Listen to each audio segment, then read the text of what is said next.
Good morning, Philippines! Good morning, world!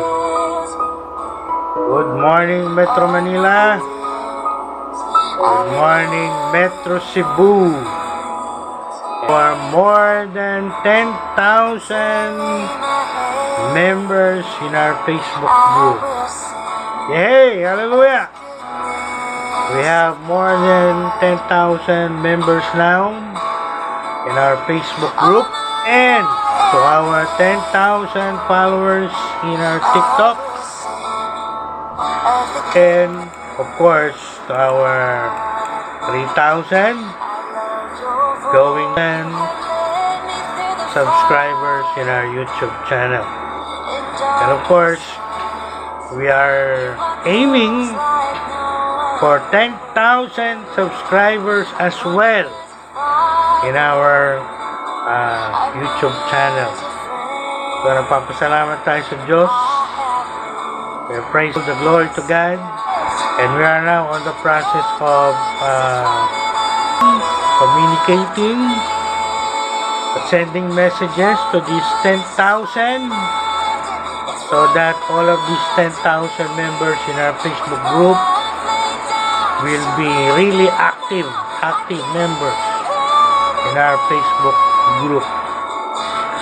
Of course, followers, we're now moving to 11,000, and ang ating mga subscribers, we're now moving to 5,000. And as I said, goal natin makaabot din tayo ng 10,000 subscribers in our. We already reached more than 100,000 views in our YouTube channel, at marami pa tayong hinihintay na recognition na ibibigay ng $1 sa ating YouTube channel from YouTube and Google for all the advertisement that we are receiving. So for all of these blessings, we are really thanking God and praising God and giving all the glory to God. If you are not yet subscriber in our YouTube channel, it's the first time you watch this video in YouTube, please click the red subscribe button. Click the red subscribe button. Kulay red po yan. Nakalagay dyan, subscribe. So, click also the notification bell. Yung itsura pong bell. So, every time we upload video, you will get the notification right away. Right? And, FYI, announcement, marami po tayong video na nakahilera queue na i-upload natin sa ating YouTube channel. So marami pa po tayong video na naka-queue, naka-line up to be uploaded. So makapanood nyo po yan sa mga darating na araw, this coming week, and this whole month of July. Alright? This second Sunday of July, we will resume, or I will resume my impartation, my equipping, my training, my tutorial, as I said in my last video, last first Sunday of July.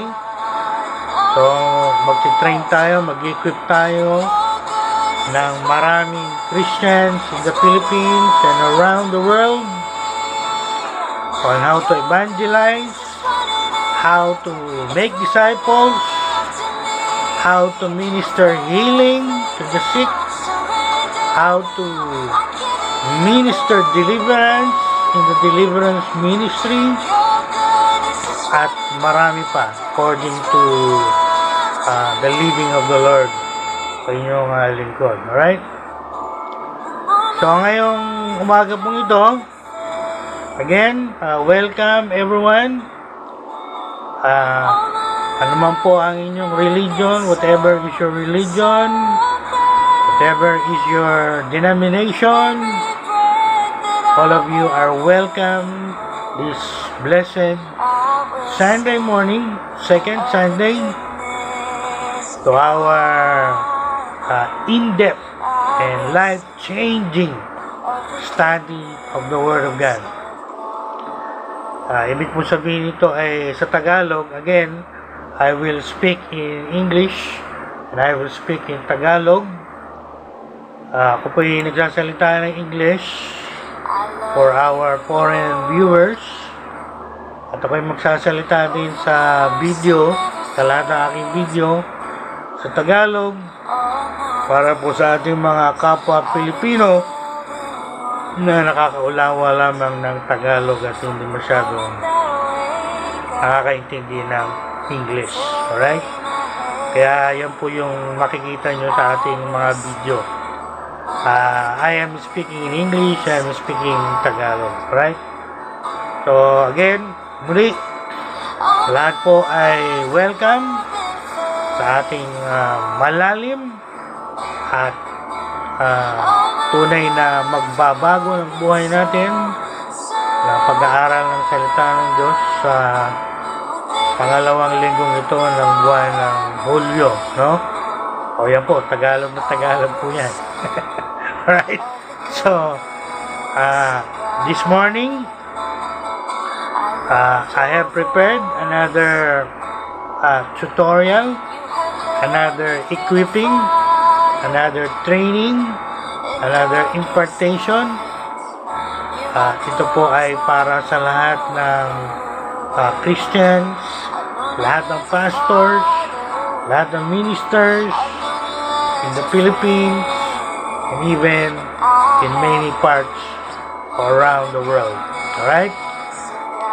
So you might ask, what will be our subject this morning? Well, our subject this morning is one of my favorite. Sa sa mga paborito ko. And that is the healing ministry. I'll say it again. The healing ministry.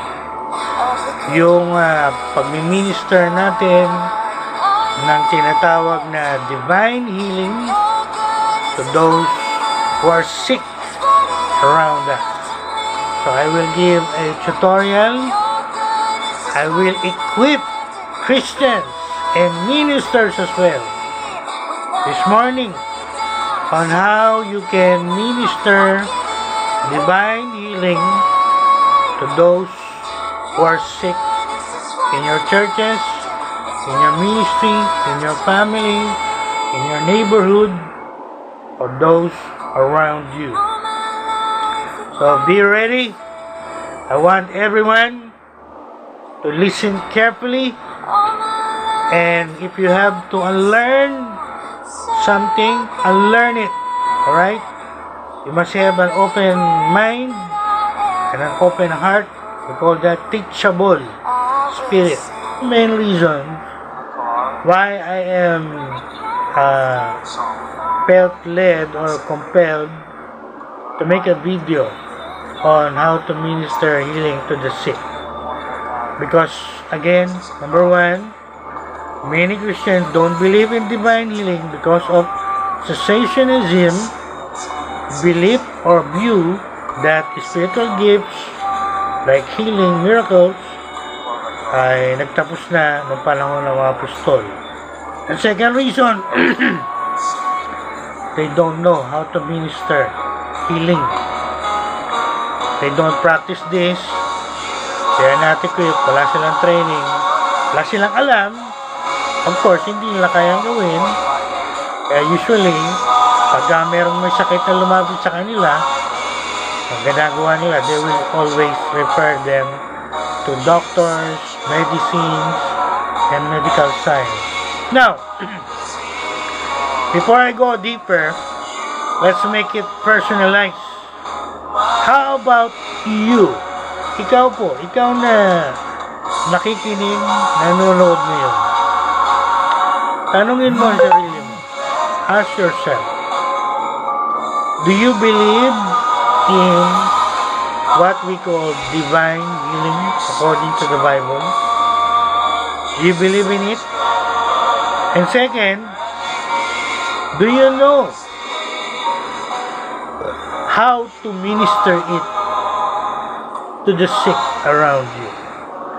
So yan po yung dalawang question na gusto kong sagutin nyo sa inyong mga sarili.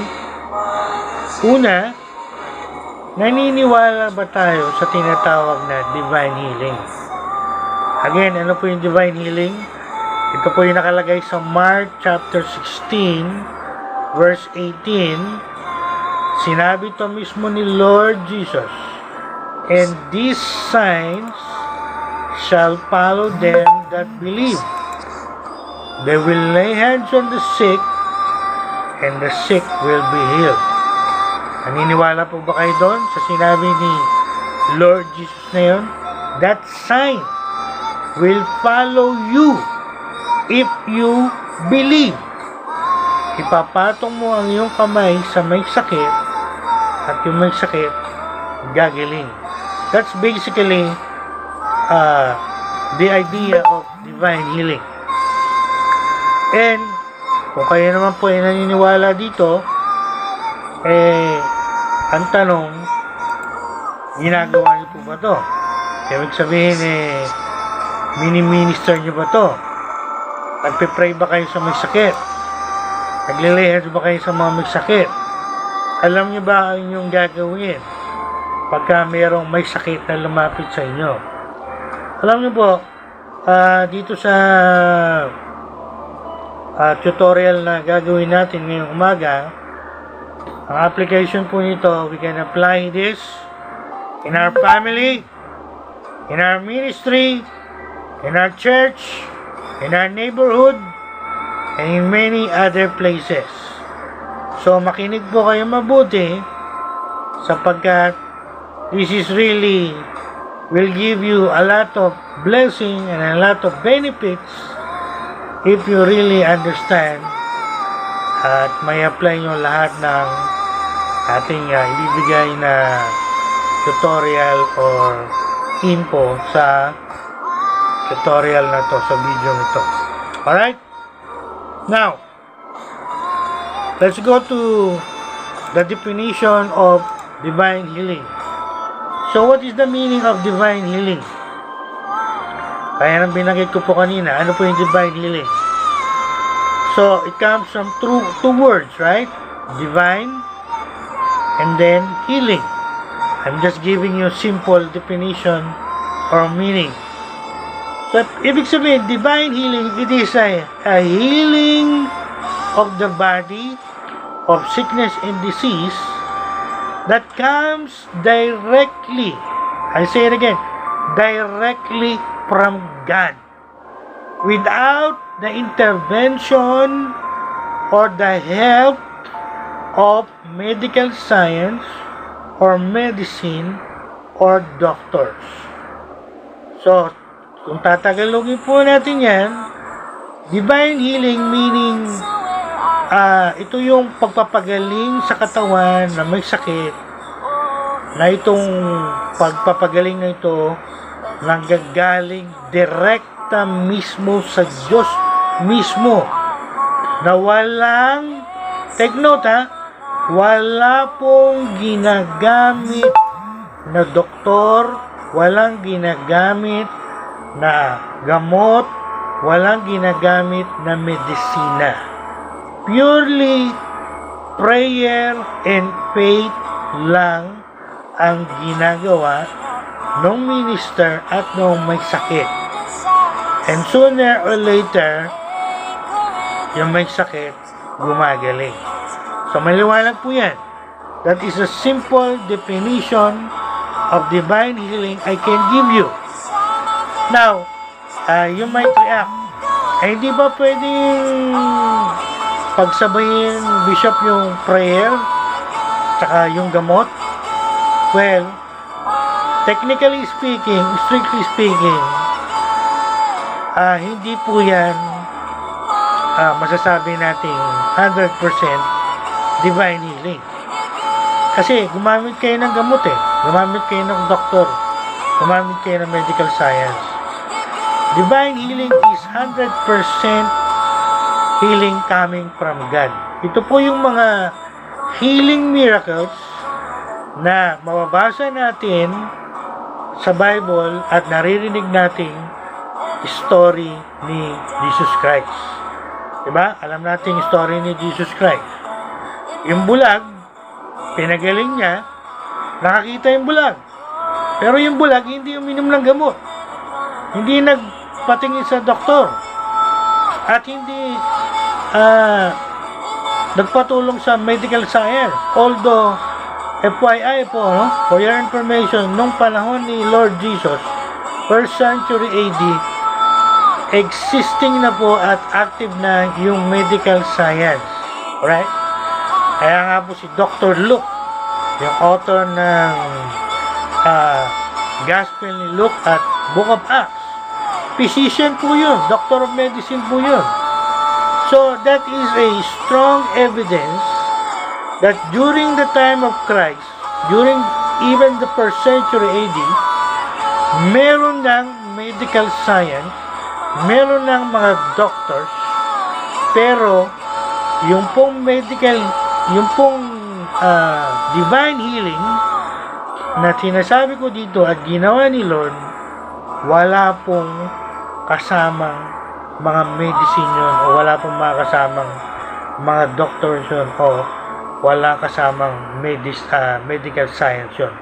It's purely by the healing power of God. I want that to be clear to you. So, kung tatanungin niyo ako, hindi po pwedeng pagsabayin na hindi po pwedeng prayer saka medicine. Well, pwede nyo pagsabayin kung yan ang kaya nyo gawin at kaya ng pananampalataya nyo.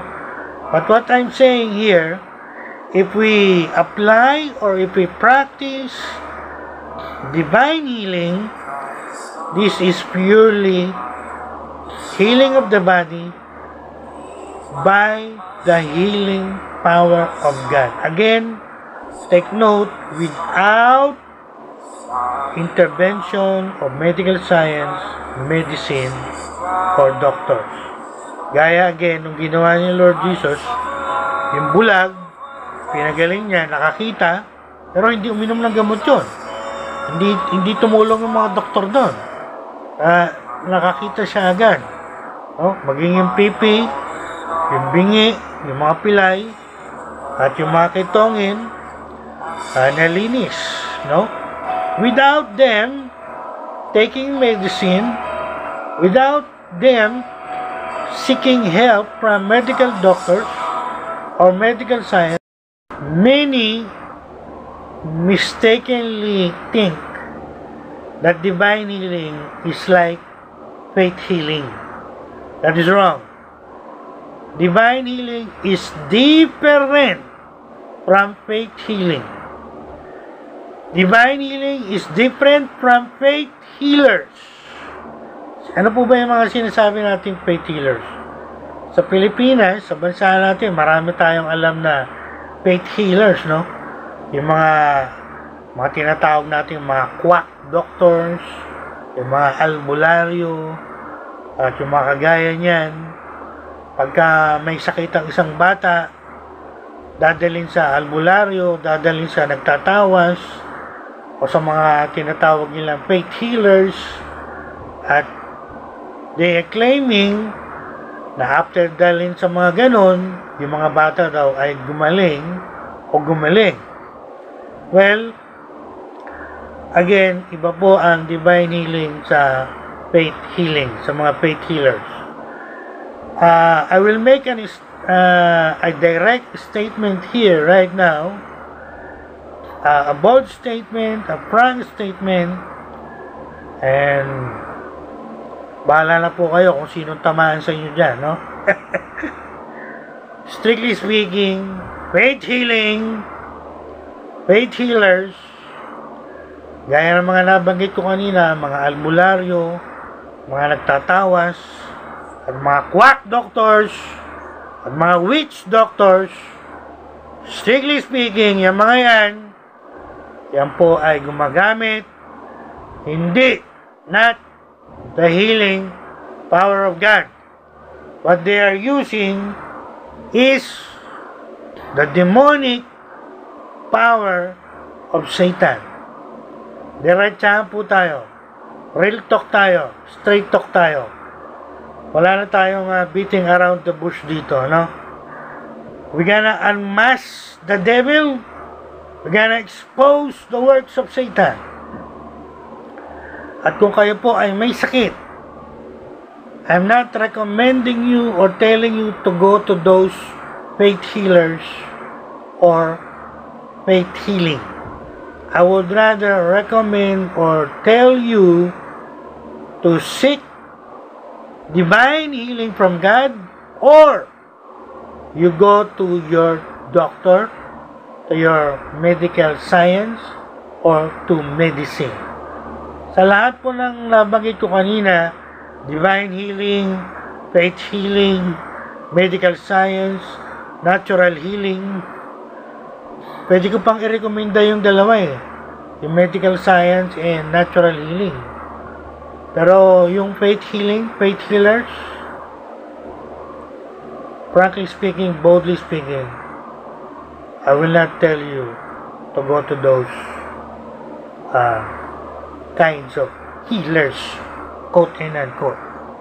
Because again, I will say it boldly, those people are not using the healing power of God.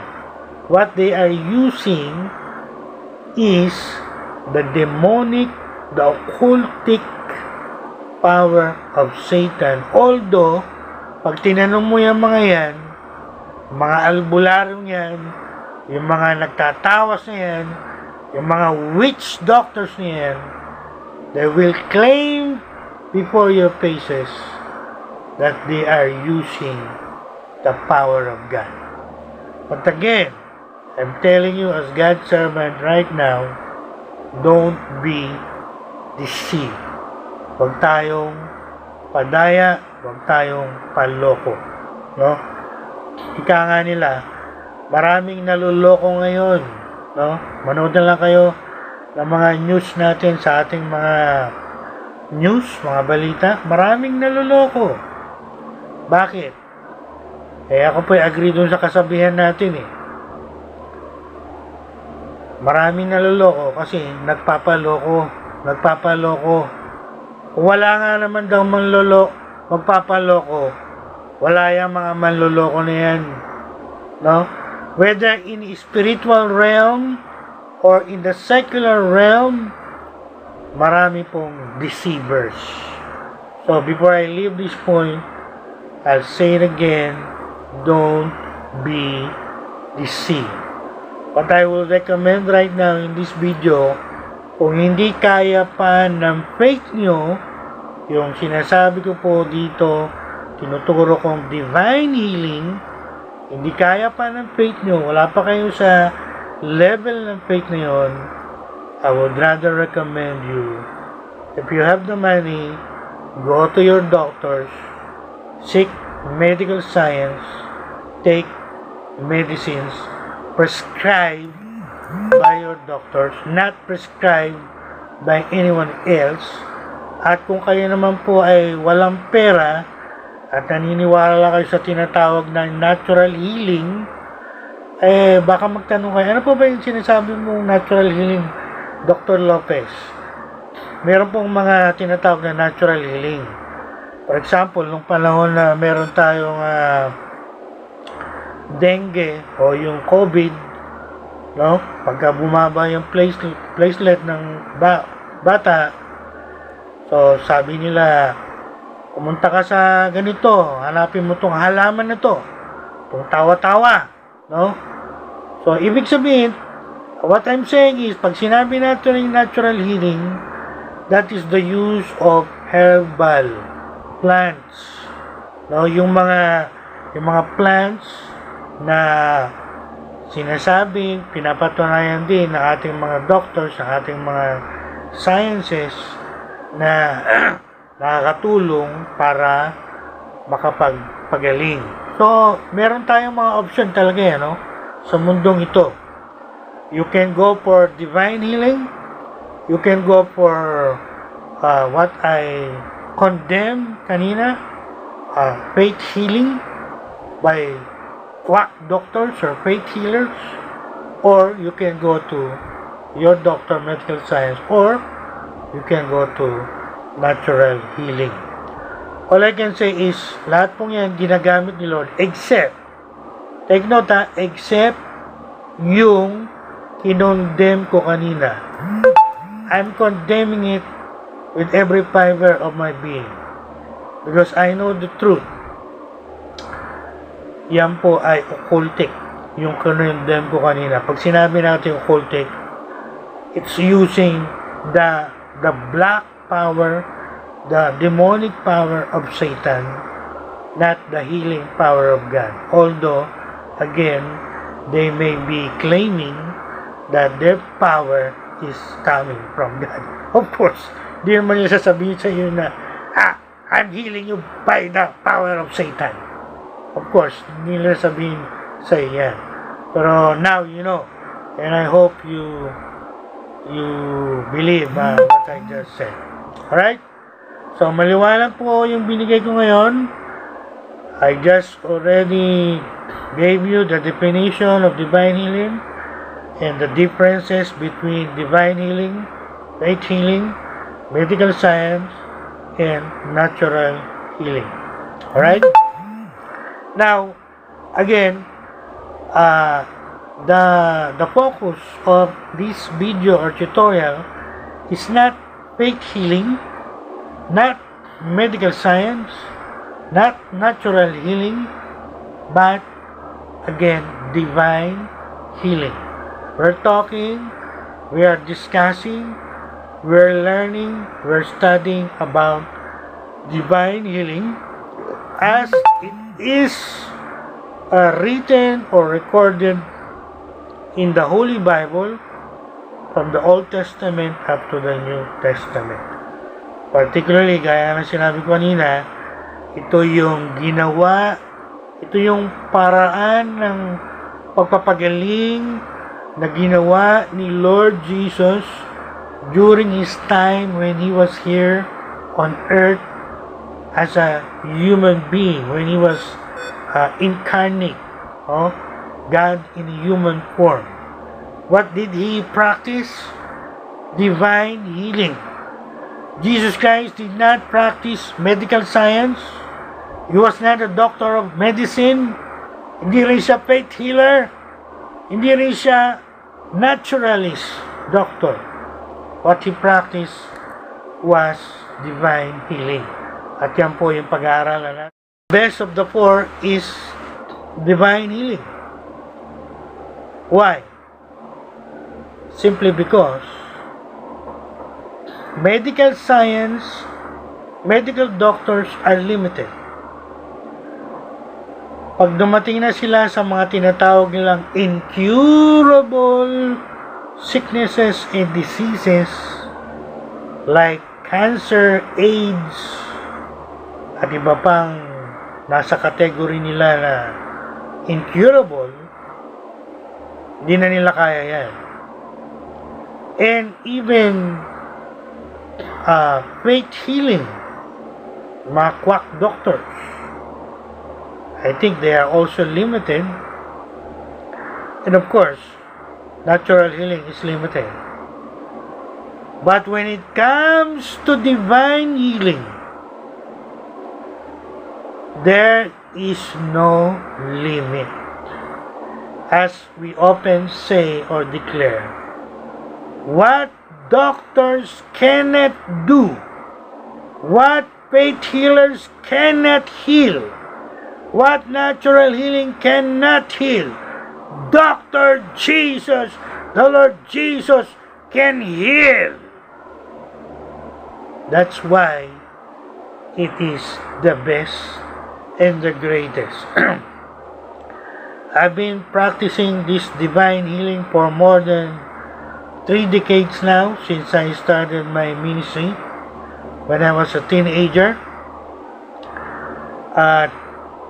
All I can say, in all of my assessments and evaluation, in all of my studies, from my masteral to doctorate, pinagkumpara ko po lahat yan,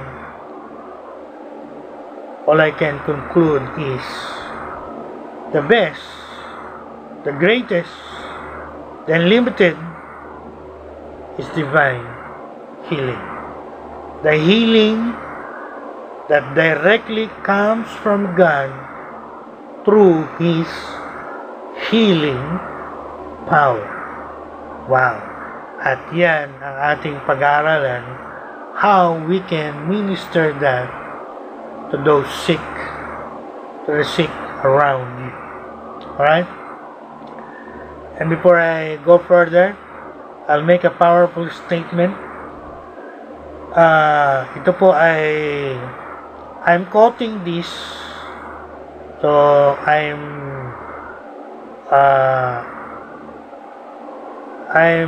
citing my source, no? I'm quoting these words from Dr. Morris Cerullo, one of the greatest powerful evangelists in our century. Na kung naririnig nyo, napapanood nyo yung kanyang worldwide ministry nung siya po'y buhay pa, and I encourage you to read that and study that. Napakatindi po ng anointing, ng healing power ni Lord sa ministry ni Dr. Morris Cerullo.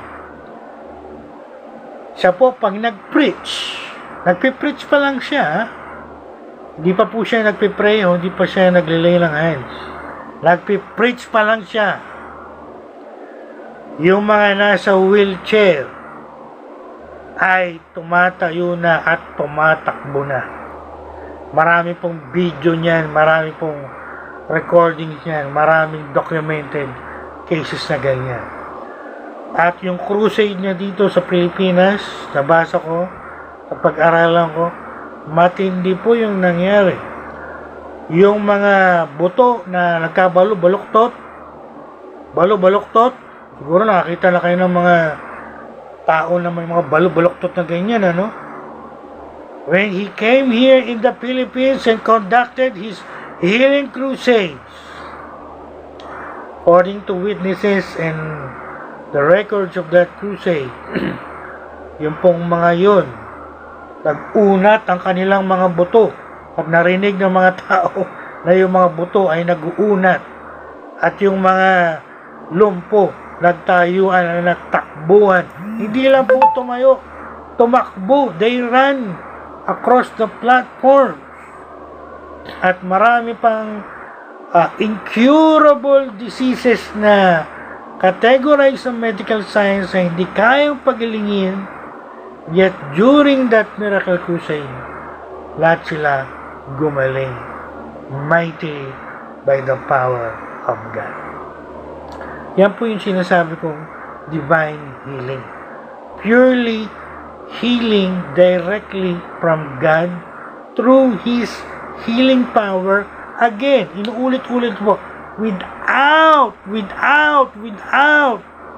the help and intervention of medical science or doctors or even medicine.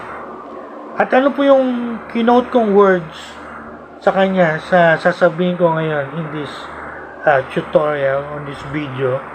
I'm quoting this to inspire you, to strengthen your faith, to stir up your faith, and to enlighten you, no?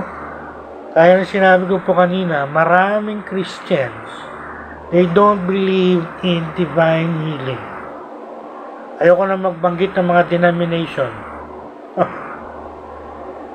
But I know who are those Christians.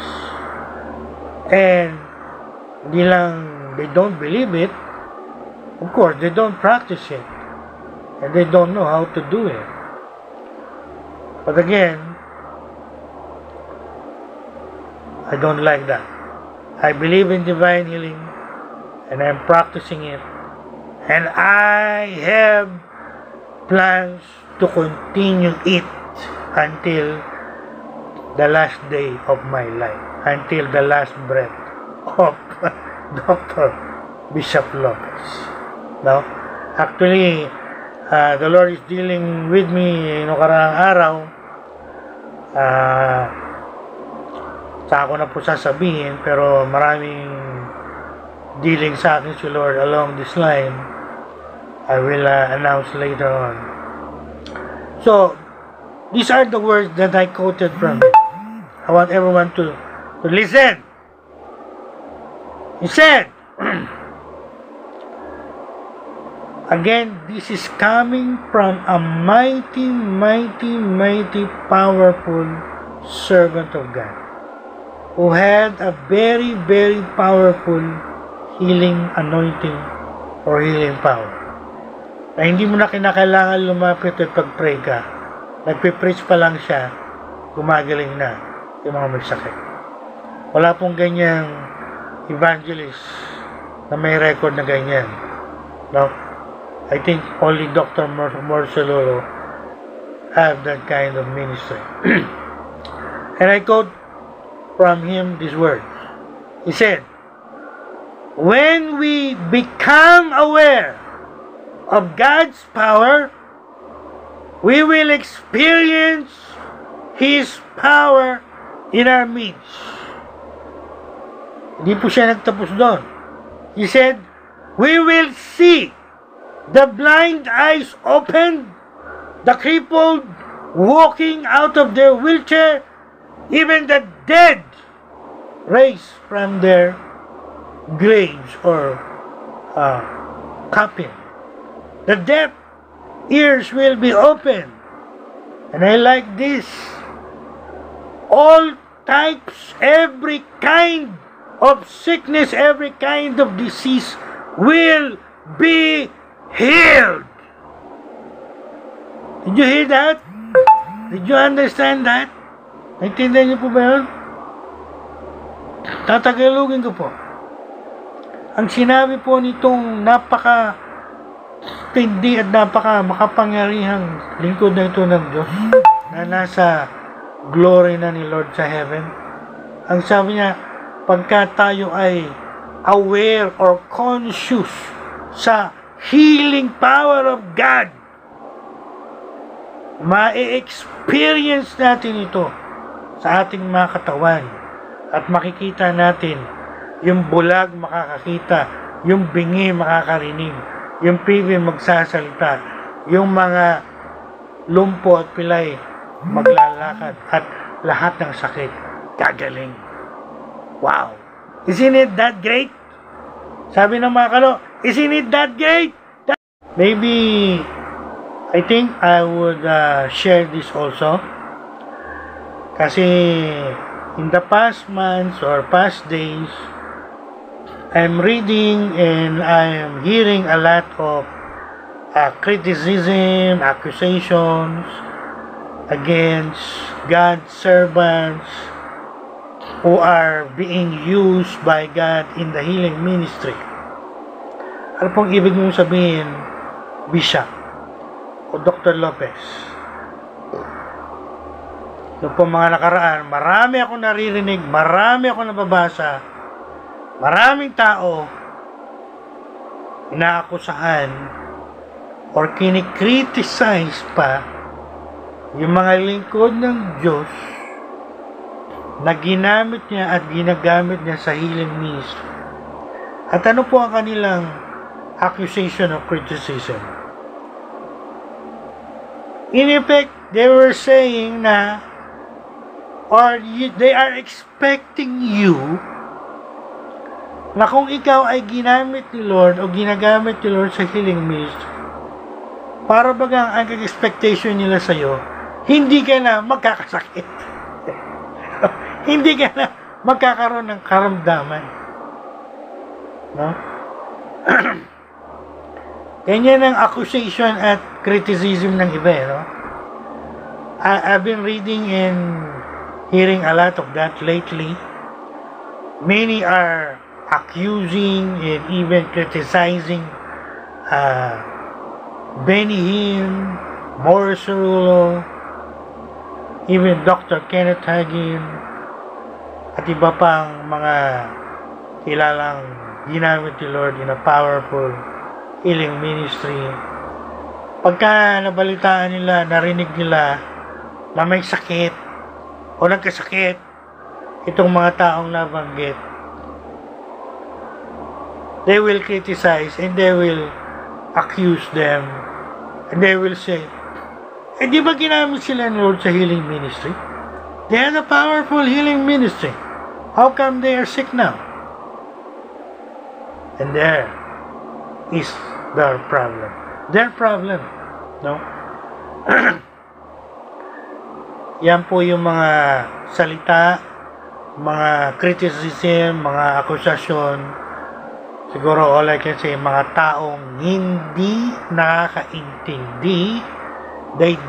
People who don't understand what the Bible says about divine healing and trials.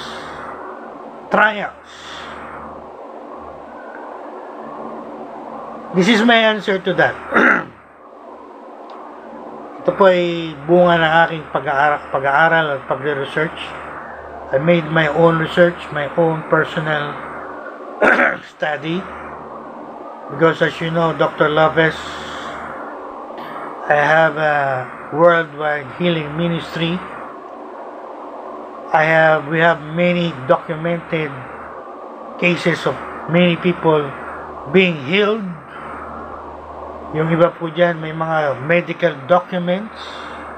Pag sinabi nating medical document issued by their doctors, siguro pag sinabi nating documents, kahit siguro makarating tayo ng mga korte, pwede namin ipaglaban yan sa inyong mga harapan.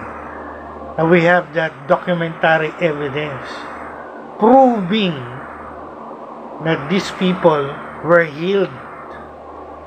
But of course, we are battling, tayo ay nakikipaglaban kay Satanas at sa mga demonyo at sa mga instrumento ni Satanas. Bata pa lang po ako, pinakita na yan, pinaliwanag na yan sa akin ni Lord. There will come a time when many people will do their best to discredit your ministry. Something like that I heard from the Lord. Many people will try to discredit your ministry. No? Kaya we are prepared for that assault from the enemy. Kaya pagka meron po talagang gumagaling sa ministry ko, may time talaga humingi ako ng proof, documents na issued by their doctors para meron kaming pwedeng ipakita. Sabi nga ng mga salitang kanto ano yung salitang kanto? Pwede nating isampal, no?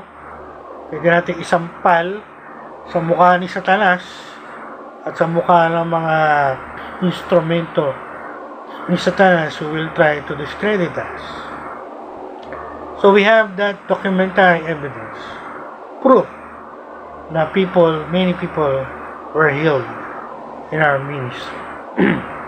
From COVID-19, last pandemic, from cancer, etc., iba-iba pang mga sakit, karamdaman. Now, going back to what I just said, I want to address this before I give the steps you can follow to minister divine healing to the sick around you. I want to address this issue, no? Well, gaya po ng sinabi ko, hindi po ibig sabihin na ginamit sila at ginagamit sila o kami ni Lord sa healing ministry. Hindi po ibig sabihin nun kami ay 100% Superman. na hindi na kami magkakasakit o magkakaroon ng sickness, no? Bakit ko po ito nasabi? Before Dr. Morris Cerullo died, I read an article about his life. Siya po ay, actually nakakita ko po itong video niya.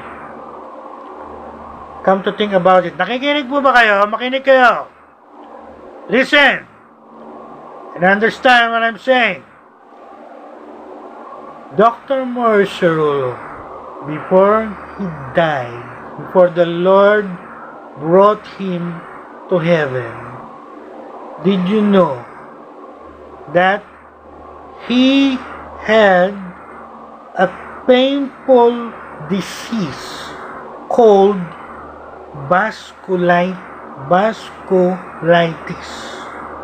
which according to the article he himself wrote, and I'm quoting him now, he said that painful disease paralyzed my leg. He said there was nothing the doctors were able to do for me.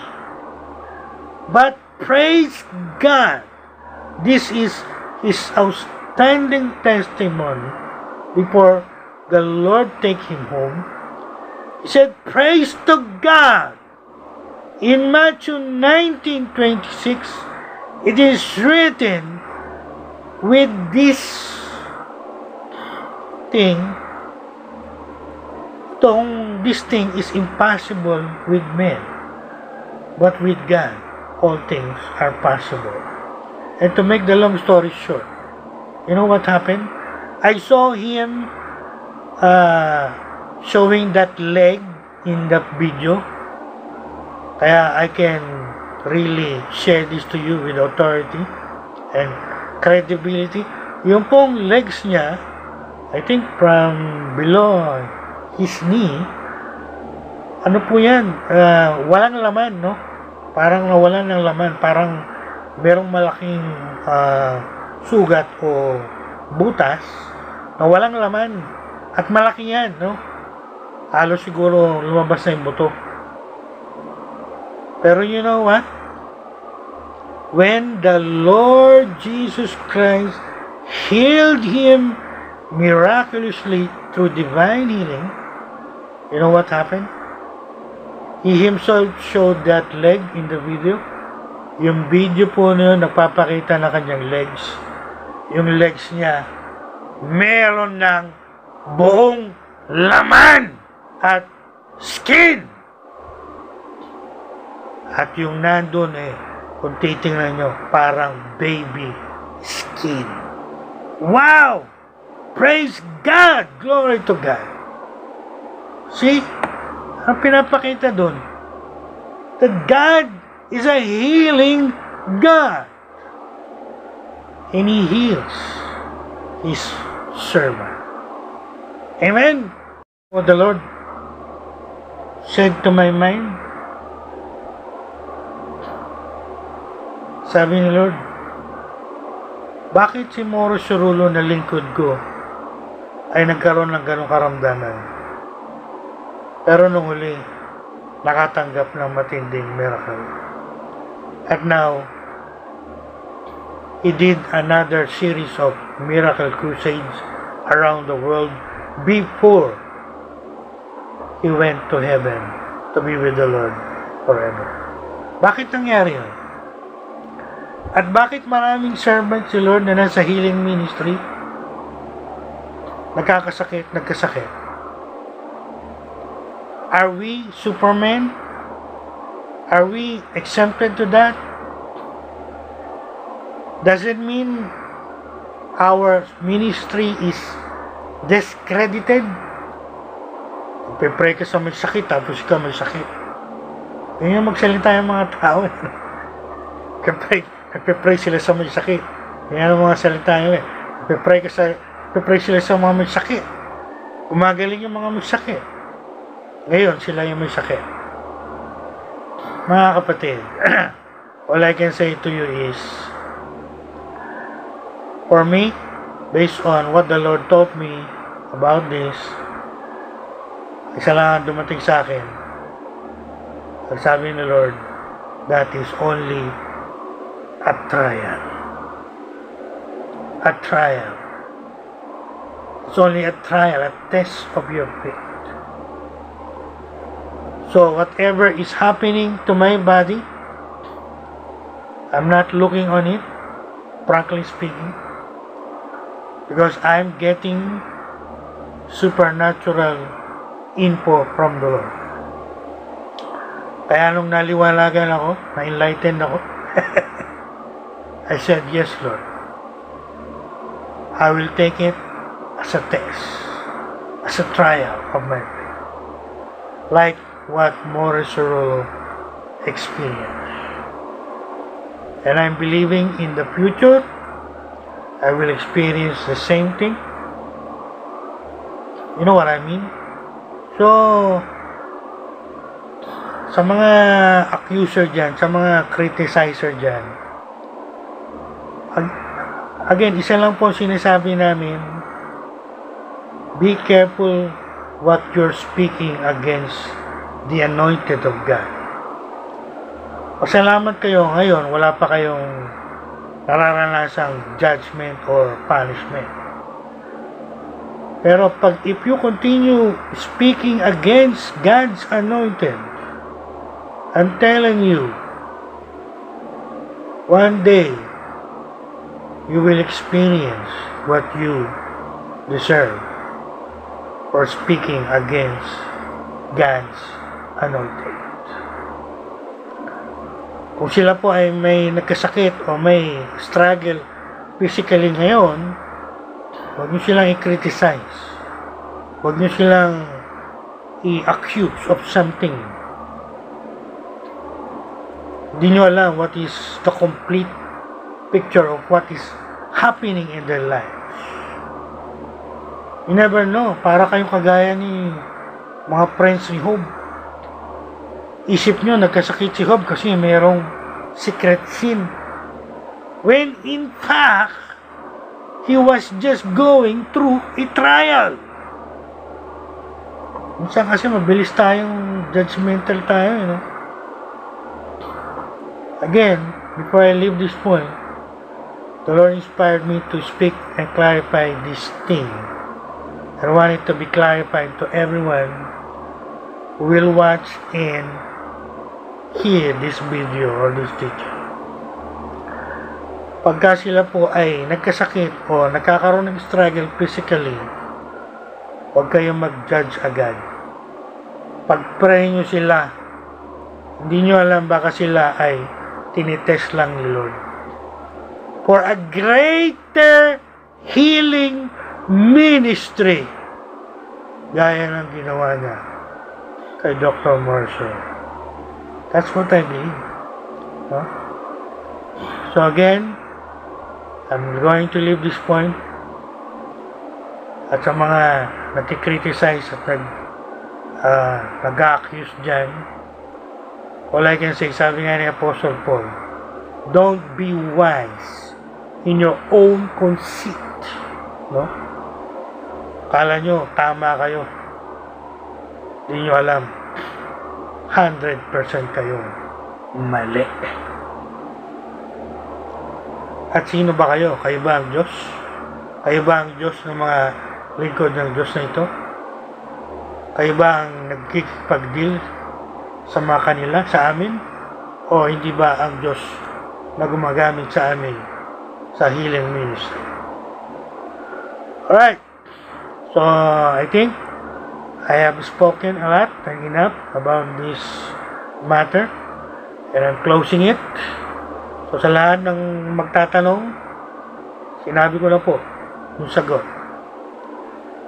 Alright? Now, let's go to our important part. There are important preparation you must do before you minister healing to the sick.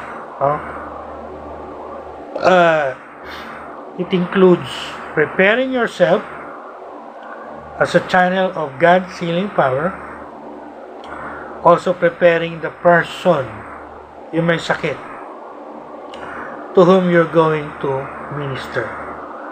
I know that from my own experience. I've been there many times.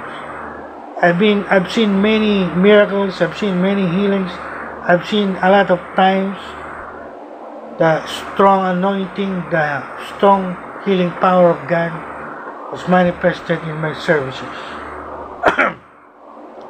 Actually, no, ako pa yung bata pa, nagpa-pioneering pa lang ako. Binigyan na ako ni Lord ng experience. Isang service ko, lahat bagsak. Everyone fell down on the ground under the strong anointing of the Holy Spirit.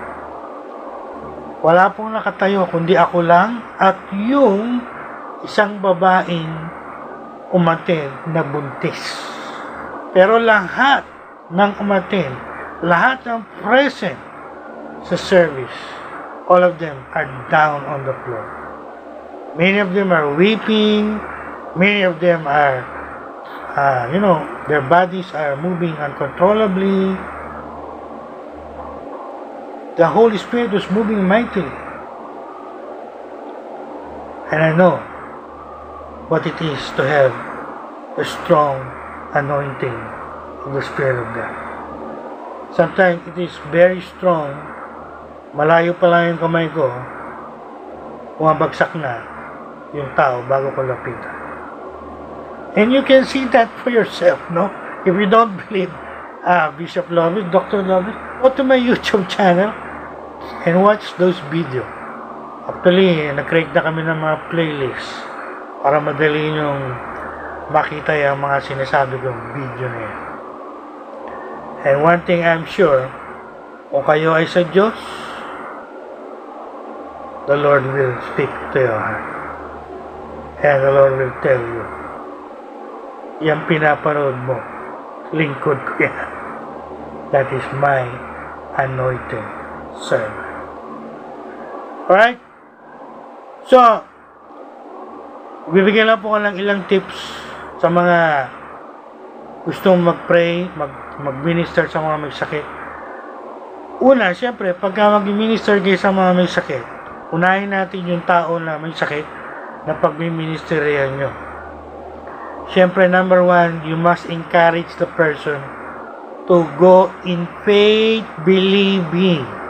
Make sure naniniwala yan. Wala yang doubt. Kaya nga narinig lagi yan sa akin ng mga pinagpipray ko. You better believe. No doubt. That's I always say. That you must always first say to the person you will pray for. Kailangan naniniwala sila. No? Kasi kung hindi sila naniniwala, nag-aalilangan sila, wala pong healing, walang miracle na mangyayari. Alam natin, are the simple yet proven powerful steps in ministering healing. Number one, siyempre, hindi lang yung recipient yung dapat naniniwala. Dapat ikaw mismo na magpipray, magmiminister sa mga sakit, naniniwala ka na yung ipagpipray mo, papatungan mo lang kamay, gagaling, no? In my case, pag nagpipray po ako sa may sakit o nag-lay hands ako, I want to use the word expect. Kasi tinignan ko yung mga materials again ni Dr. Marshall. Lately, yan yung nakita kong word na ginagamit na expect. So, we must be expecting the sick to be healed. In short, pag pinag-pray po natin yan, ini-expect natin na yan gagaling, no? Pag pinatungan natin ng kamay yan, ini-expect natin gagaling yan. In-expect natin gagaling kasi we believe in faith believing. Hindi tayo nag-alinlangan, no? Medyo magpo-focus ako dito sa faith kasi I'm doing a series of studies sa Four Gospels. Hindi pa po ako tapos, actually. Pangalawang taon ko na po ito ginagawa yan. I entitled that the Healing Ministry of the Lord Jesus Christ in the Four Gospels. That's copyrighted. Don't copy my title. So, tapos na po ako sa Gospel ni Luke. I think nasa Matthew na ako. So, I'm about to finish my Matthean account.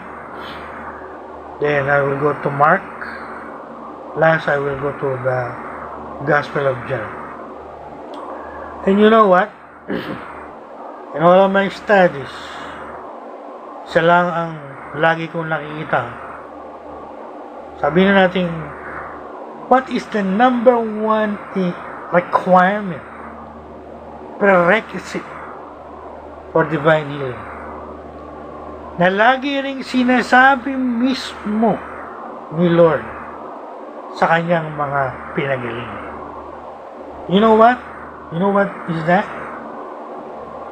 It's all about faith, faith, faith. Makabasa niyo yan sa Gospel. He will always say, "Go, daughter, your faith hath made you whole." Or he going to say to those who are healed, "Go, your faith made you healed." And so forth and so forth and so forth. Kaya for me, wala pong question dyan. Napakahalaga ng faith. Kumbaga sa medical science, para makapag-avail ka ng medicine o ng doctors, kailangan natin pera, di ba? Kailangan mo pera. Kung wala kang pera, kaya kailangan meron kang health card. No? Kung wala kang pera, wala kang health card, wala eh. No? Medyo mahirap mag-avail ng medical benefits. And so is with divine healing. Kung wala kayong faith or you lack faith, diyan po kayo magkakaroon ng problema. So, again, I would like to reiterate the importance of faith. Yung instrument na gagamitin ni Lord dapat full of faith, believing, at yung may sakit na ipagpipray o pagmiministeran, dapat naniniwala as well. Gets niyo po yan? Two parties, the two sides must be agreeing in faith, believing without doubt. Kasi po, pagka ang isa dyan ay nag-doubt, halimbawa, yung gagamitin ni Lord, nag-doubt, o kaya yung may sakit nag-doubt, nag-fluctuate yung faith. Tawag na nilang iba dyan, nag-fluctuate. Kasi meron po kasing ongoing study ngayon. I know that. Pinag-aaralan yung level of faith ng mga disciples. Bakit in the past they were able to do these miracles, and then all of a sudden they came to the point they were not able to do it. So scholars called it fluctuating faith. Nag-fluctuate. Kumbaga, nasa taas na eh. No? Biglang bumagsak. So, yan po ang napakalaga. Before I leave this point, I'll say it for the last time. The instrument that the Lord will use to minister healing, you make sure you believe it. You are full of faith. You are expecting healing, and you don't doubt it. And so is the recipient. Yung may sakit. And I'm sure, 100%, pagka kayo pong dalawa ay nag-agree in faith, believing, boom! The healing power of God will be released, will be manifested to make healing in the human body. Well, you might ask, ano po yun, Doc Prophet? Gradual or instant? Saring tinatalak. What is it gradual? Is it instant? Well, all I can answer about that is depende po yan sa dalawang bagay. Una, will ni Lord. Second, level ng faith niya. So, kayo na lang po mag-analyze at umunawa niyang mga sinasabi ko. No? Pero, darating tayo dyan before I end. Alright. So, that is number 1. Faith. Number 2. Kailangan din pong mag-fast and pray sometimes before you minister. Bakit po? Meron po kasi nakalagay sa gospel. Si Lord mismo nagturo nito about demonology.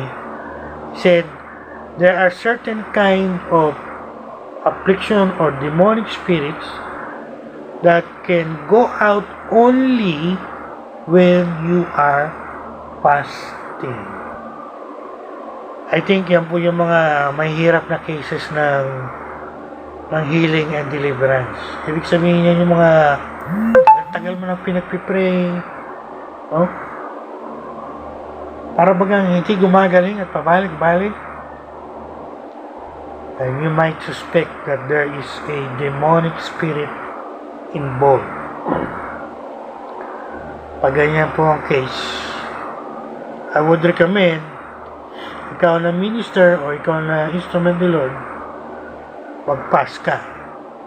So, pag nag-minister ka sa tao, naka-fast ka. Not necessarily full day fast. Can be 1 meal fast. Make sure na during the time na you are ministering, you are on a fast. At pagka nanalo na kayo, got victorious, so you can break the fast. Right? So, ito po yung mga sinishare ko based on my more than 30 decades, long years in the healing ministry. Second, third, meron din pong time na through praise and worship lang, healing can come. Really? Yes. Nagpe-praise and worship lang kayo, gumagaling na yung tao. There are many times Benny Hinn will go into a long period of time of praising and worshiping the Lord. That's during the time that Benny Hinn and the whole congregation, multitudes of people will sing, I am the Lord that healed thee, or Jesus, there's just something about that thing, or hallelujah, and all the great worship song and praise song. You know why? Nakasulat na po yan sa Old Testament, di ba?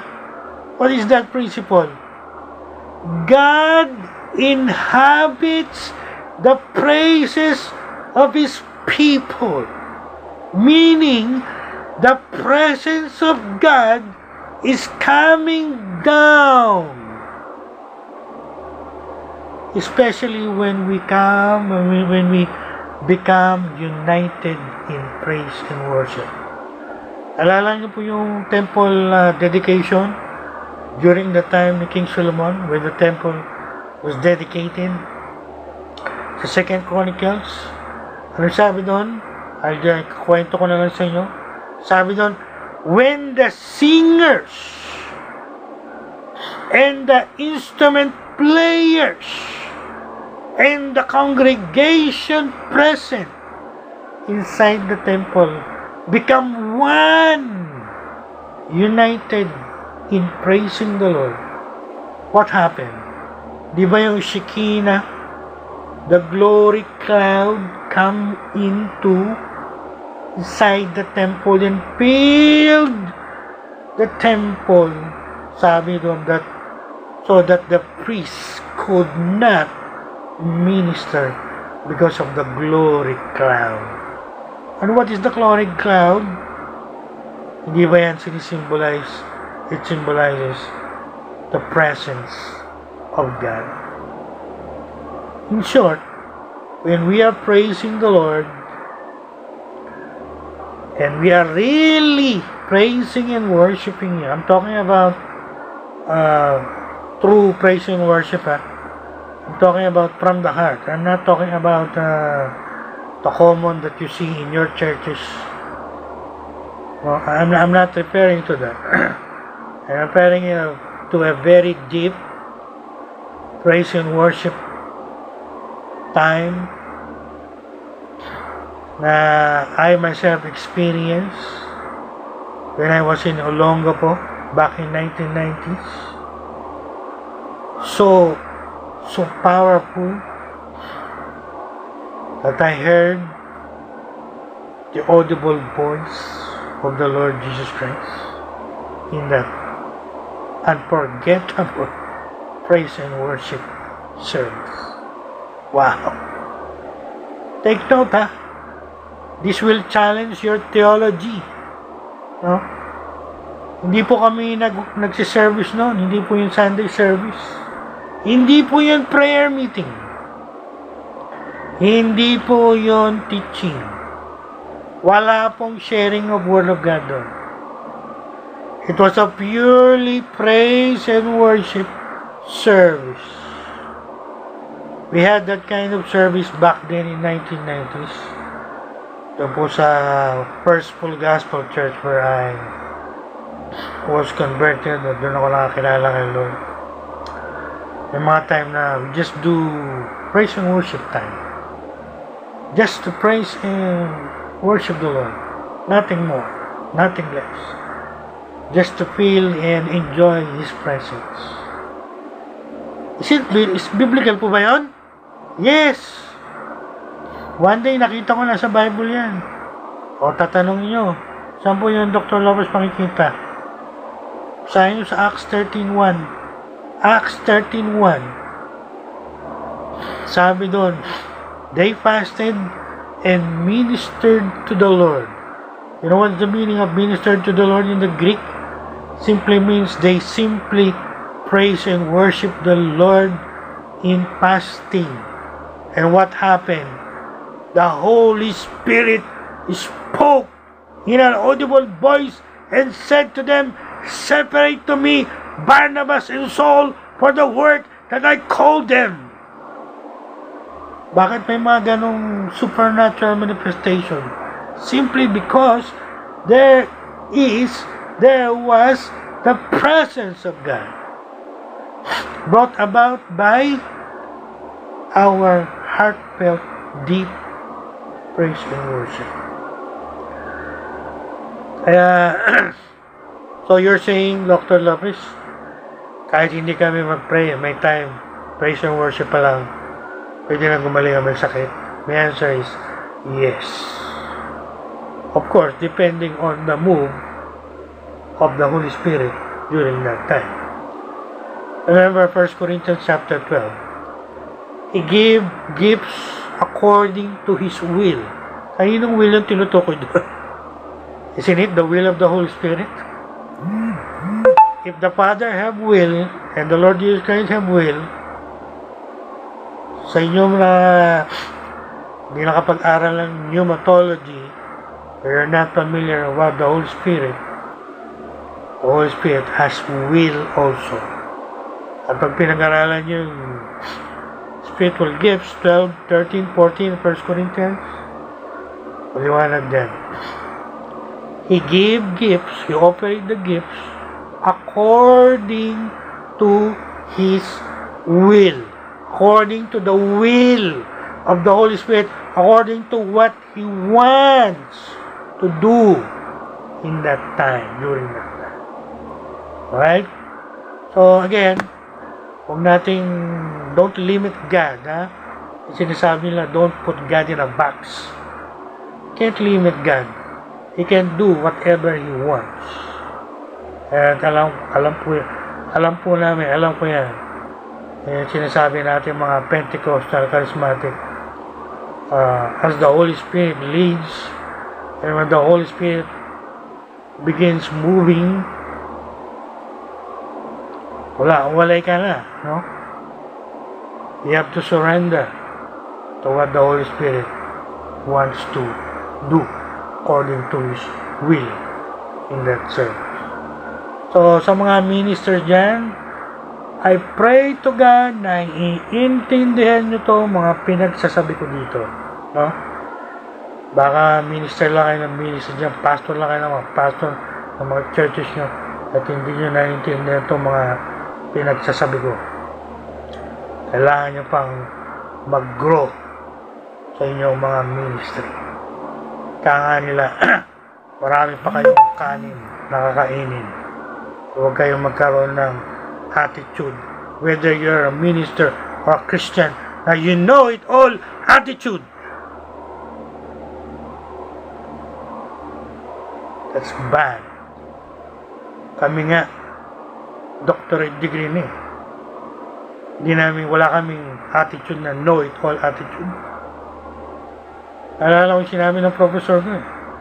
The more you know, the more you realize you know nothing at all. Hindi ba dyan? Nakailang church lang, nakailang taon lang, nakailang ministry lang, nakailang pa. Isang church lang, dalawang church lang ang hinawakan eh. Akala mo lang kung sino expert na, authority sa church eh. At hindi na nakikinig eh. At hindi na nakikinig kay Bishop Lopez o Dr. My God. Alright. So, of course, prayer is also effective when you're ministering to the sick, no? So, you can either praise and have healing manifested, or you can pray and have healing manifested. Again, maging sensitive po tayo sa leading ng Holy Spirit. He will lead you on what you will do. No? Again, I hope and I pray to God you understand, what I am talking here. Alright? Alright. Mga panghuli na po to. Malapit na tayong matapos. Alright? So, isa pong mahalaga na maintindihan natin. So, when you pray, do not forget to end it in the name of Jesus. I will make a big statement right now. Every prayer that a human being pray without using the name of Jesus is not a prayer. It's not an effective prayer. It's not an answered prayer. Because you're calling or you're praying on your own. And you're not invoking that powerful, mighty name na ibinigay sa atin ni Lord. Wala po akong maririnig sa inyo. Nagpipray lalo na ng healing prayer. Tapos wala kayong sasabihin in the mighty name of the Lord Jesus. One more thing. Bishop, pwede po ba mag-pray ng twice, thrice, ilang beses for the same thing? Is it a lack of faith when you pray more than once? The answer is no. You can pray twice. You can pray thrice. You can even pray many times for the same thing, for the same sickness. Until, yung tinatawag natin na push. You pray until something happen, or in relation to our subject today, pray and pray and pray and keep on praying until healing is manifested in the human body. Hanggang makita nyo na yung katawan magaling na. No? Kasi minsan may mentality tayo, ay, pag nag-pray ako, tapos na yun. That's it. That's the end of it. I will not repeat that. No. Actually, merong case na ganyan. Nag-minister si Lord. Hindi naging complete yung healing. Mabasa niyo sa Mark chapter 7. You know what the Lord did? He repeated it twice until complete healing is manifested doon sa tao. So again, I'll give you an example. Gamitin na lang natin yung common example. Yung mga may arthritis. Who are struggling with arthritis. Well, based on my research, there are many kinds of arthritis. At classified yan doon sa medical science that they say they don't know yet conclusively the exact cause of arthritis and different kinds of arthritis. For example, meron kayong arthritis. Nag-pray kayo. Pinatungan nyo ng kamay yung part ng katawan nyo. Pero very clear, wala pang manifestation of healing. Pwede ba mag-pray ulit? Or praying of arthritis to be healed? Yes! You do it, and you do it, and you do it. Again, push. Pray until you have it actually being manifested in your body. Hanggang sa wala na kayo talagang maramdaman na kahit anong sintomas o katiting na pain or whatever associated with arthritis. So, hindi po masama yan, hindi po yan mali. Alright? Papasok po yan, sinasabi natin, pray continuously, pray persistently until you receive it. Keep on praying until you receive it. At again, before I leave this, huwag kayong mag-give up, no? Based on my experience, nakaka-discourage talaga yan, nakaka-disappoint ka, nag-pray ka, tapos struggle ka pa rin. All I can say is, don't give up, right? Don't give up. Kasi maraming Christian, pag gaganyan, imbis na maging mabuti, nag-worse pa. Kaya ba, na-discourage na, na-disappoint na. Ano result? Nag-stop na, nag-give up na. Ayoko na, Lord. Wala naman nangyayari. That is wrong. Keep on praying. Don't give up until you actually have it. Right? And isa pa po, pagdating sa prayer, siguro, ito yung bibigyan kong diin. Last point about prayer. Do not pray like this.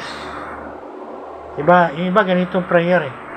If it is your will, Lord, heal me or heal the person. Ano nakita niyo sa word? Yeah. If it is your will.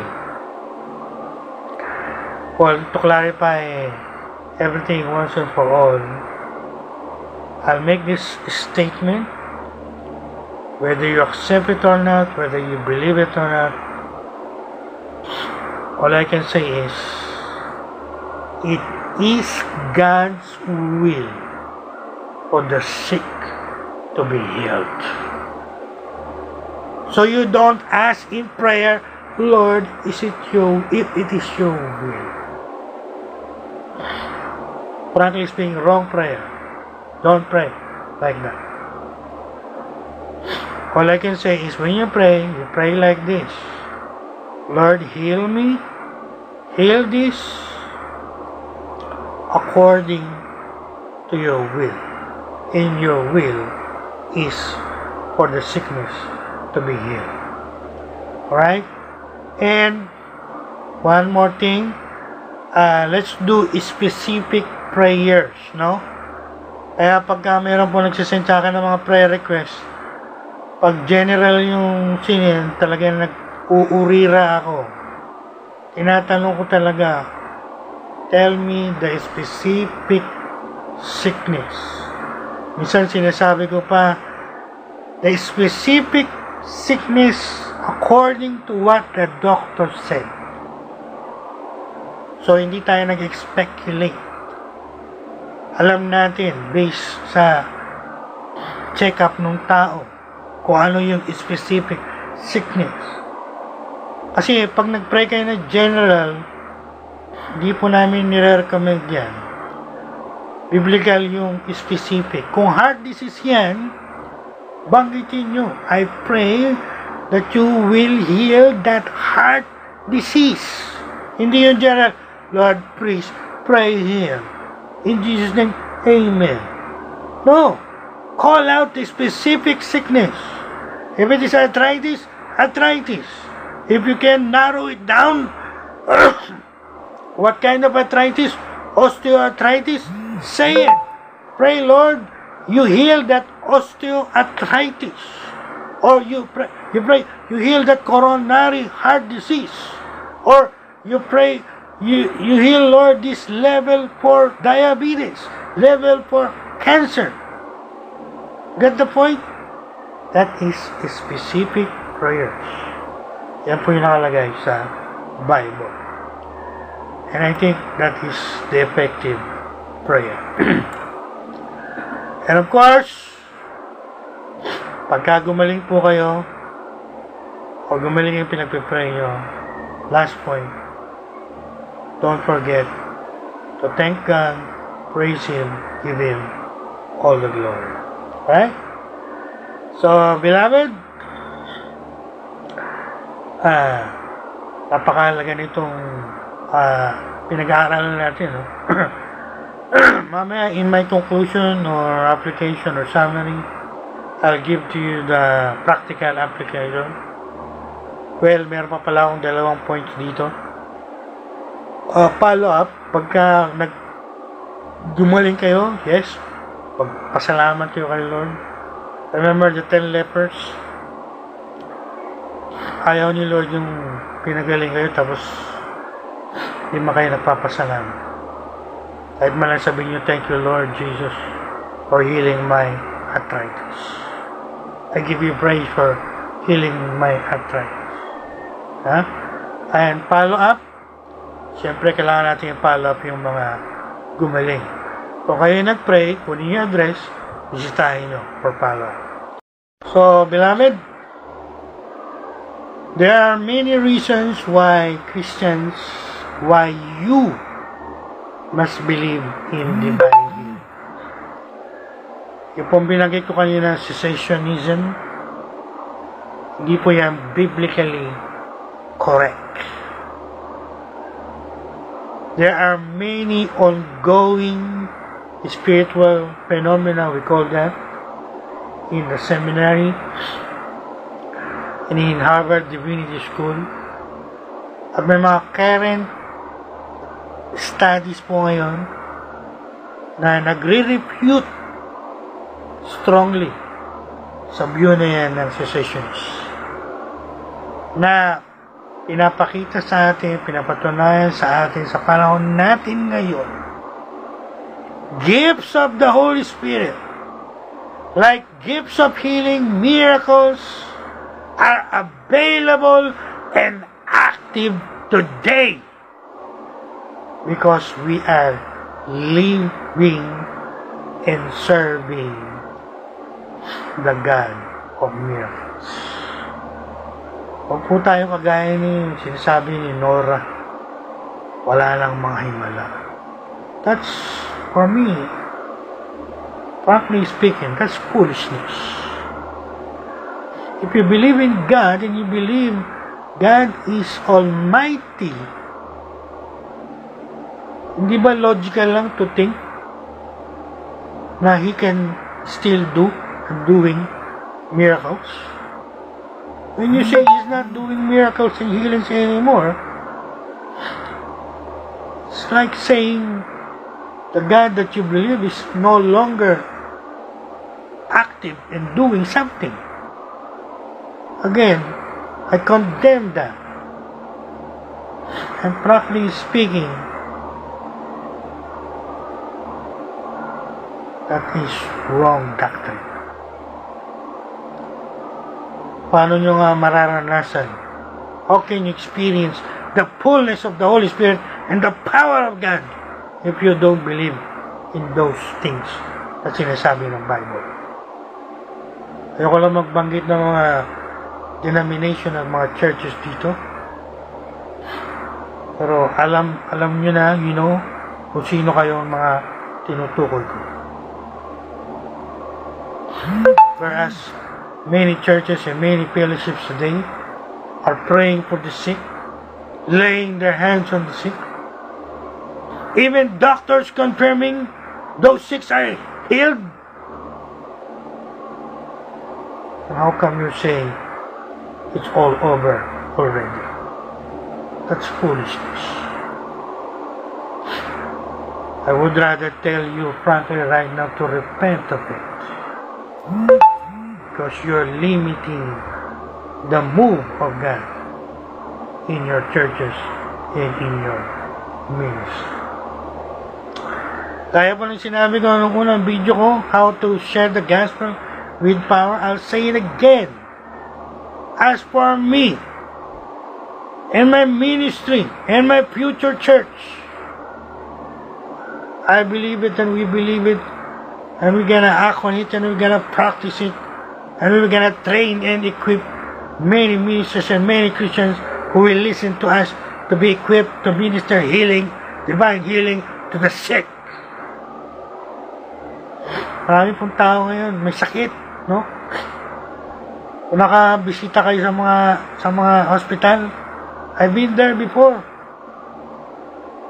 Nakakaawa, nakakalunos-lunos yung kanilang mga itsura. And they are depending on medical science. It's limited. Samantalang tayong church, we have the unlimited divine healing that we can offer them if they will accept it and believe it.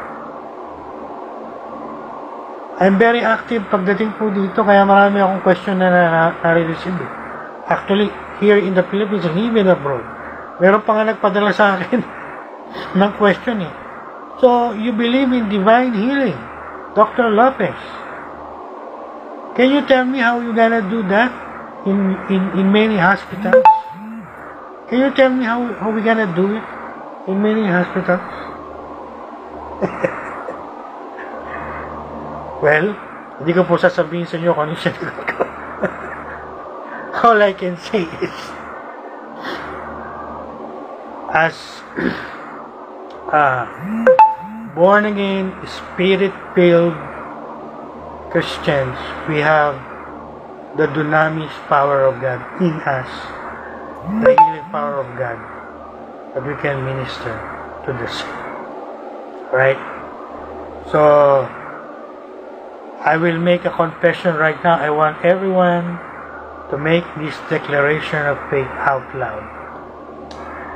So, sabihin niyo po ito out loud wherever you are when you watch this video. You say loud, Father, thank you for making me aware of your power. Thank you that I can accept your word as true.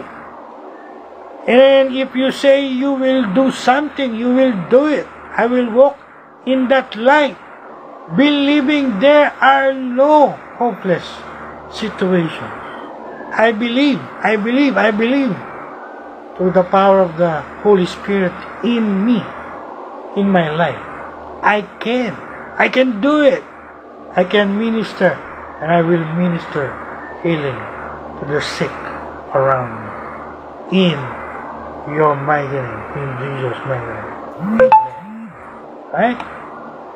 So, nawa po yung mga hindi naniniwala din sa divine healing, maniwala na kayo. At kung kailangan nyo ng tulong, how to do it, watch this video. And before I forget it, how we gonna apply it in our family, in our churches, in our ministry, in our neighborhood? Simple lang po. Kanina, nagpapahinga ako. I was lying and meditating before I sleep. The Lord inspired me. I'm thinking, how can we apply that, Lord? You know what the Lord wrote to me? Inaalala ni Lord sa akin yung istorya ni Pedro. Di ba si Pedro, yung biyena niya, may lagnat? At nung one day, tinuro sa akin ito ng Holy Spirit, very live. I almost jumped in joy. Para ako nandun sa scene na yun. Yung biyena niya may sakit, hindi maka-attend sa synagogue service. And she laid down in sick because of high fever. And you know what the Lord did after the synagogue service? Pumunta si Lord sa bahay, ni-rebuke yung fever. And you know what happened? The fever left right away. And she stood up and ministered. Completely healed. So what? What can we get from that? Isn't it an application in our family? Pag ang membro ng pamilya natin, for example, may fever, high fever, lalo po ngayon, magtatagulan, malapit ng tagulan, malalakas ang ulan, La Niña is coming here in the Philippines. At kung wala kayo masyadong pera, etc., etc., can we not apply divine healing? We rebuke that fever, command it to go, lay our hands on our sick family member, believe and expect them to be healed. And when they are healed by the power of God, tayo po makikinabang. Financially, hindi ka nagagasto. Well, actually, I read that in many Christian families. Ina-apply po nila. Before they go to the doctor or to the medicine, they practice divine healing first. Before I end, do not misinterpret me. I am not against doctors. I am not against medicine. Kung kaya ng faith nyo, do divine healing. Kung hindi nyo kaya, go to your doctor. Simple as that. Alright? At pagka meron may sakit yan sa inyong mga kapitbahay, etc., minister healing to them. Right? Now, I will pray for the sick. You know that sometimes the devil is attacking our body, trying to put sickness in our body, trying to discourage us, disappoint us, trying us to accuse God. Tingnan mo yung Diyos mo. Pinapayagan ka merong mga karamdaman sa iyong katawan. Di ba, you're serving God for many years and look at what you are now physically. That's Satan attacking us in our minds, in our human body. Or sometimes, as I said in the sermon, the Lord is permitting us to go through times of trials. Kaya na kwento ko na nangyari kay Morrison. So, whatever it is, whether it is a trial from God, or it is an attack from our defeated enemy. We heard the message of the Lord this morning. We're gonna seek the power of man, not medical science, not medicines, not doctor. We'll never seek faith healing or the power of the occult, the demonic powers of Satan. Never to that. We will never even seek natural healing.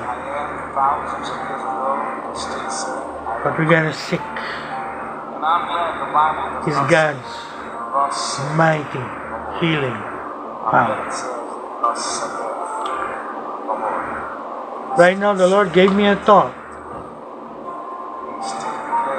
Everyone who is watching and listening right now, the Lord gave me a thought right now. Narinig niyo po kanina yung message ko. There are many causes of sickness in the human body.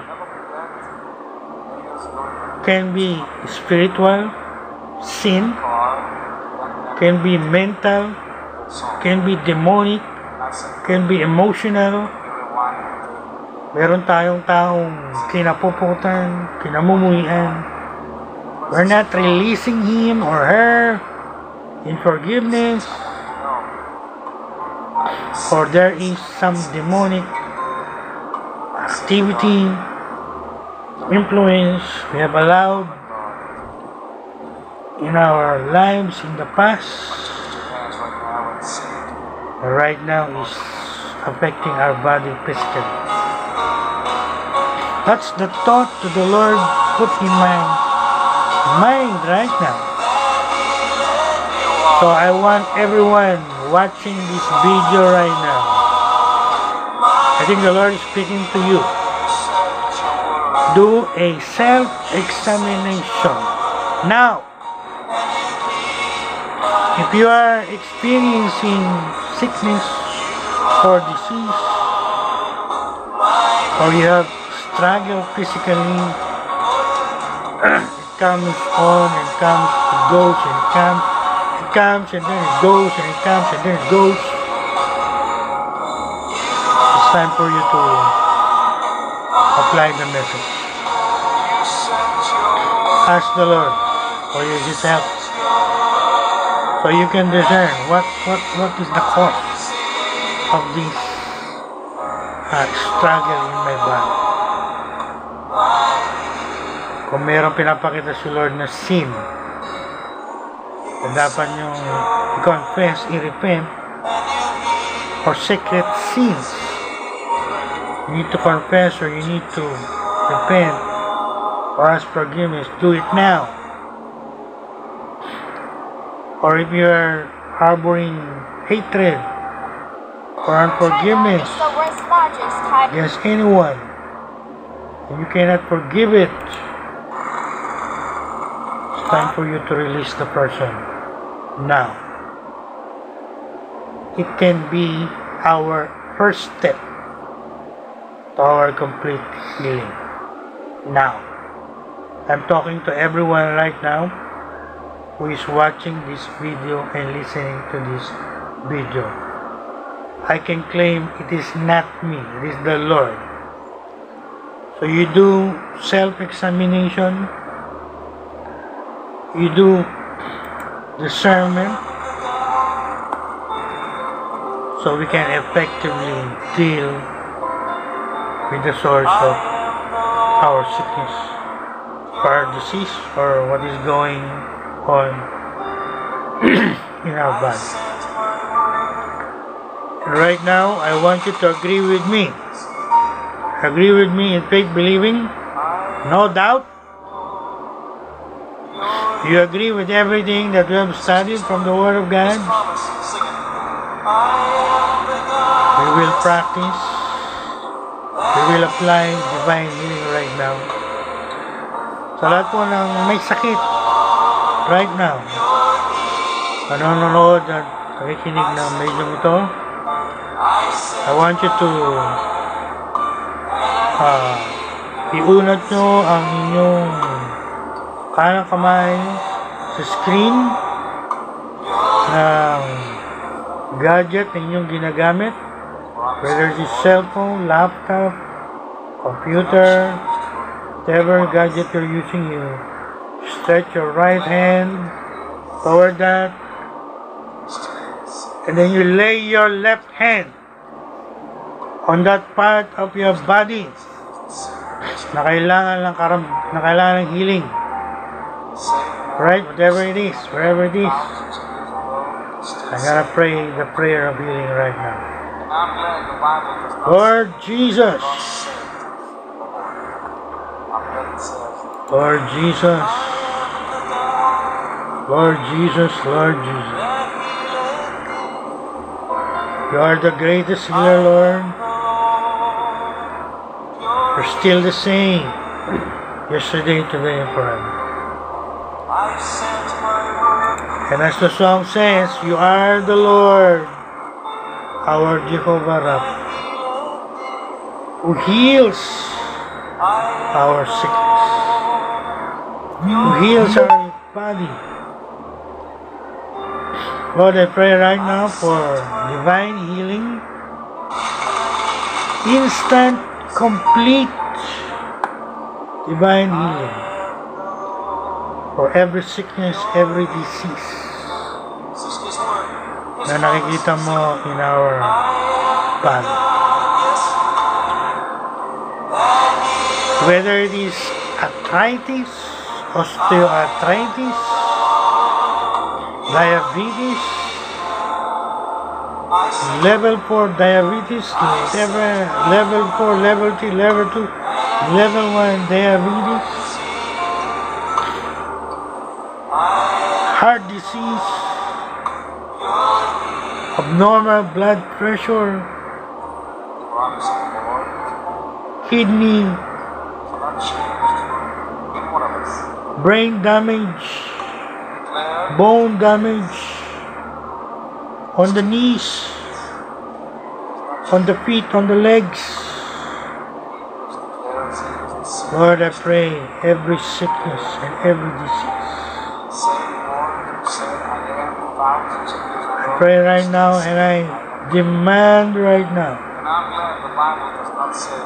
heal every one of them.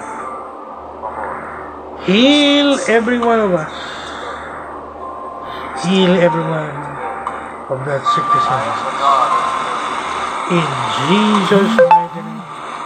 In Jesus' mighty name. In Jesus' mighty name. For the mighty blood of the Lord Jesus Christ. I believe the healing power of God is flowing right now. Let's all receive it. Take it. Accept it in our body. You might sense it like electricity or warm or something cold, like a wind.